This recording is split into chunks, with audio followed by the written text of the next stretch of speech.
On.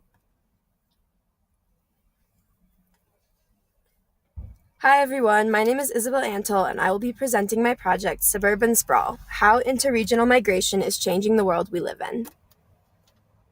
Introduction. The photo you see here shows the very high population density of Los Angeles, USA.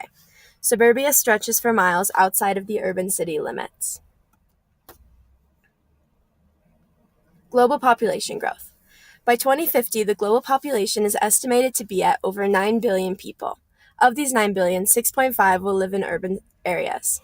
There are 28 megacities in the world, with a population of over 5 billion. For these cities to continue to expand is unrealistic, but smaller cities, with populations of 500,000 to 2 million, are perfect places for suburbanization. Suburbanization is expected to rise all over the world, not just in the US. In fact, China, India, and Nigeria are expected to be the location for 37% of all future urban growth. This image on the left shows Shanghai, China, which is one of the country's fastest growing cities. So, what is suburban sprawl? Suburban sprawl, also known as urban sprawl, is a form of interregional migration of people moving from high-density urban centers to low-density suburbia. Suburbia is often categorized as a multitude of neighborhoods and single-family homes which are spread apart from each other and located a reasonable distance from the city center. According to ThoughtCo, the most sprawling large cities in the U.S. were Atlanta, Georgia, Prescott, Arizona, Nashville, Tennessee, and the Baton Rouge in California. The history of suburbia in the U.S. Before World War II, just 13% of Americans lived in suburbs. By 2010, however, suburbia was home to more than half of the U.S. population. World War II was a defining time for the future of American society. Post-war America saw families coming back together and the solidification of the American dream. Single-family homes and materialism grew in popularity because during the war, this type of access was not possible. Another major factor in the growth of suburbs was the Federal Housing Administration, or FHA.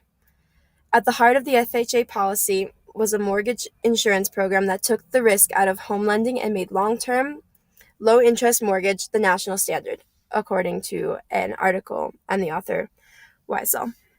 Those who couldn't afford property now could, and they were able to buy it with much less risk than before. This was a major incentive, and many families began to purchase property.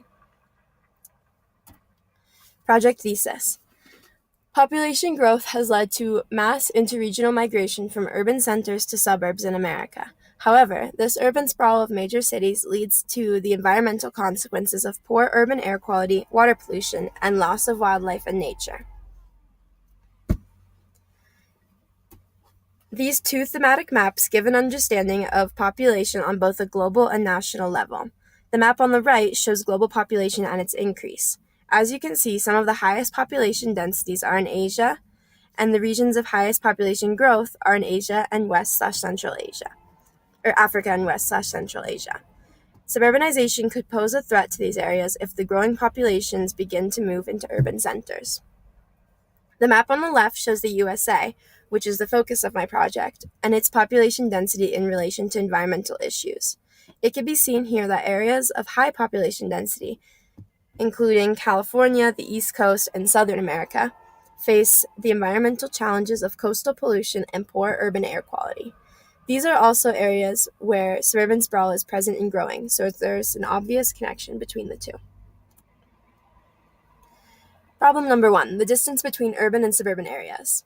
Suburban areas are dispersed miles outside of urban centers. Because of this, it is necessary for people who live in suburbia to own cars for mobility. Historically, America and American suburbia have been prime areas for car ownership. The impact of cars on the environment are that they create a very harsh environmental impact. Greater car ownership and usage leads to an increase of carbon dioxide emissions in the air, which is a detriment to the environment. Common side effects are smog, poor air and water quality, respiratory health effects, and fire hazards. Problem number 2, destruction of wildlife and natural areas to build new developments.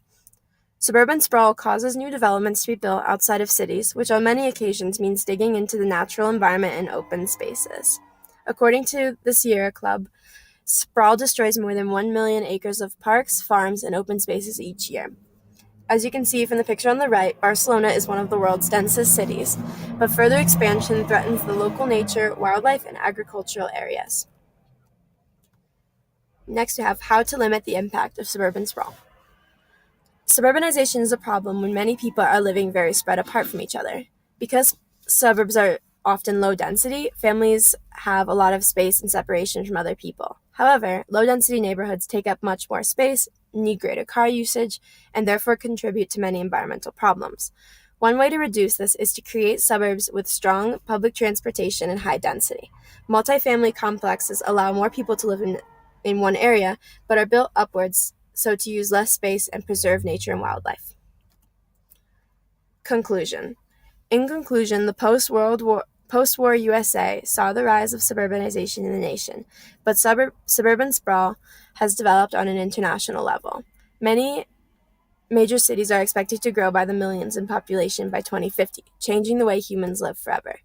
Suburban sprawl, if not handled correctly, is a great threat to the environment, causing poor air quality, water pollution, and loss of wildlife areas. In order to change this, cities need to be developed and expanded in new and innovative ways. Building apartments upwards, for example, is a way to utilize as much space as possible. And this is my works cited. Thank you, and have a great class.